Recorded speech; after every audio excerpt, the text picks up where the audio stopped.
అయ్యా దారిలో వస్తూ ఉన్నా లేట్ అయింది. కొన్ని గుడుగు పట్టారా నాకు?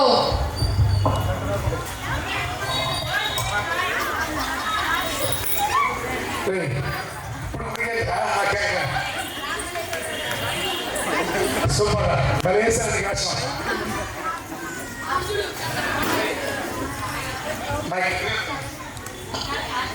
నమస్కారం అండి భూపతిరావు గారు. ఏంటయ్యా అట్లా ఏ పని వచ్చావు? ఏమి లేదయ్యా, పొలంలో విత్తనాలు చల్లండి. ఎక్కడా డబ్బులు దొరకలేదు. 2 లక్షల రూపాయలు ఇచ్చారంటే వచ్చే సంవత్సరం కదా తీర్చేస్తానయ్యా. సరే కానీ వేస్తాను. నెలకు 2 రూపాయలు వడ్డీ కింద 3000 అవుతుంది. పర్లేదా? లేదయ్యా, తీసుకుంటానయ్యా.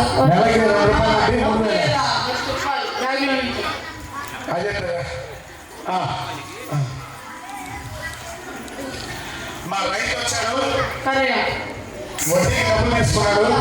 1,00,000 రూపాయలు తీసుకున్నాడు సార్. 1,00,000 రూపాయలకి 2 రూపాయలు వడ్డీ నెలకి ఎంత అవుతుంది?